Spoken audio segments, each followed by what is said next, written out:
That's great. Yeah. And I didn't even realize that was not. That should be like when you get out, Yeah.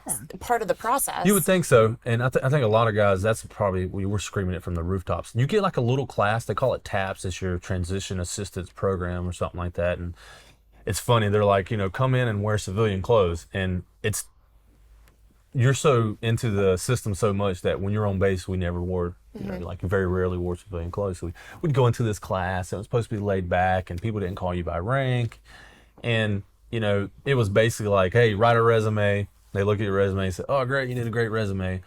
I think You're like, you didn't even spell check it. yeah, like, yeah. Yeah. And they brought in some career day. They brought in some guys and they're like, oh, we work for the telephone company. And then like, I actually have a crazy story where I had this female officer who came in for the Torrance Police Department somewhere out in California, and they were telling me about how great it would be. And then literally a week later, this lady was on a shootout. She was with the SWAT team, and she was a shootout on the news. And I was like, well, probably not going to do that. We head on back to Conway. And, Hard pass. being an ignorant kid, I thought that, they were offering like somewhere like 90 grand a year starting out back in like '07, '08. Wow.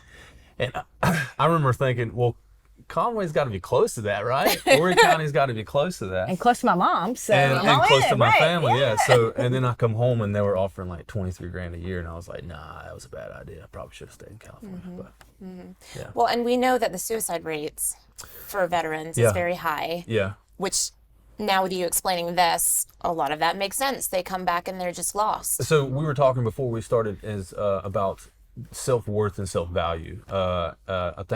I think the civilian world, they want to help so bad that they get hung up on some small misconceptions. And I think one of the biggest ones is post-traumatic stress disorder. Not so much that it's not a pandemic or epidemic, it is. But for a lot of us, when we join the military seeking a family, either a family that we didn't have or a better version of the one that we did have. So with that, a lot of people, I've learned a lot through counseling people that a lot of people carry around a lot of trauma. Either the military has nothing to do with it.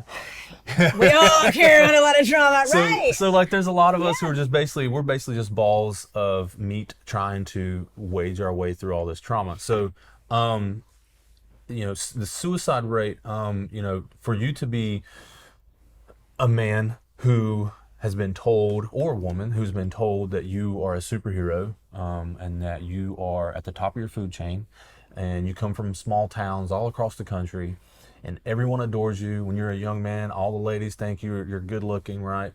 All the friends want to be like you. And then all of a sudden that stops.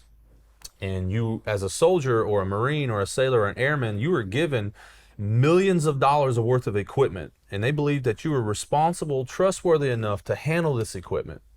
You signed for it and everything. You're responsible for this stuff. And you come home and people don't even respect you enough to allow you to do, simple things like, I don't know if this translates or not, but like driving a forklift. Like you can't drive like in the military, we just hopped on the forklift and we went to town. And of course we were supervised, but we did the work. Here you have to be forklift certified, you gotta have a class and blah, blah, blah.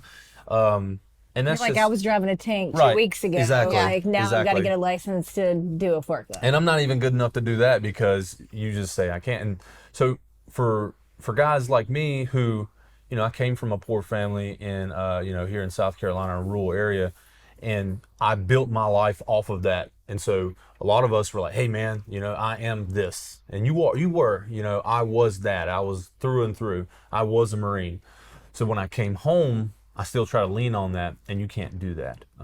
Just like I was telling you guys, I tell a lot of dudes, it's a chapter in your book, but you need to turn the page and write another chapter. And it doesn't mean that it doesn't mean something. And it doesn't mean it didn't turn you into who you are today. The respect, the integrity, the honesty, the work ethic, all those things, is still part of you. And you told me yesterday or today not to be early. Like I was still early. I just had to drive around until it was time to get here You because could come in. I being 15 minutes early is kind of part of Right. who I am. And so you have a lot of guys who took their self-worth from being in the military. And so when you come home and all that, leaves and you just become a regular guy, which is okay to be a regular guy, it weighs heavily on them. Well, you And- implode, right? Yeah, 'Cause 100%. all your self-worth, it's just like girls who've been told they're pretty their whole life. And then Right. as they get older, they implode. That's their worth, right? yeah. Because that's where your value, Yeah. your self-worth is, that's where your stock is. Well, we see this a lot even in sports, right? People who are like star athletes in high school or something, and then after that's done, they still live Right. in that those glory days, True. and they Very true. can't like get past and it. they can't enjoy the present because they're too busy living in the Right, past. they're trying to Right. still go hang if out they with can, the boys. even if they can. Yeah. And part of the hardest part is telling a guy or a girl who did, this, that, and the other, and say, hey, you can learn new things. There's more out there. There's more to it than just that. And I know your identity right now is this, but I promise you, if you pick this up, things will get better, and you can build yourself in a different direction. I love this. I love all the work that you're doing. I know that you work with veterans. You also work with veteran families. You Yeah. also have your veteran podcast that you do.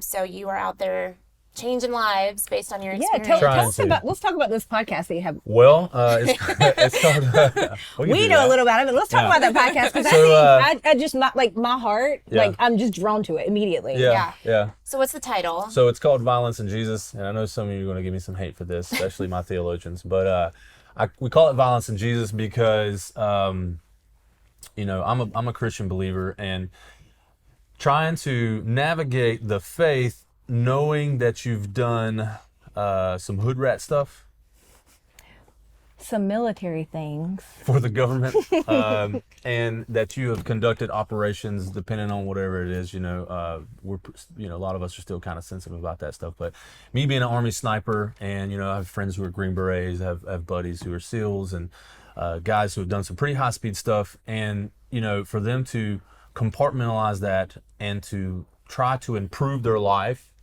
and justify it through their faith, right? So a lot of times they think, well, I'm not even good enough to be a Christian.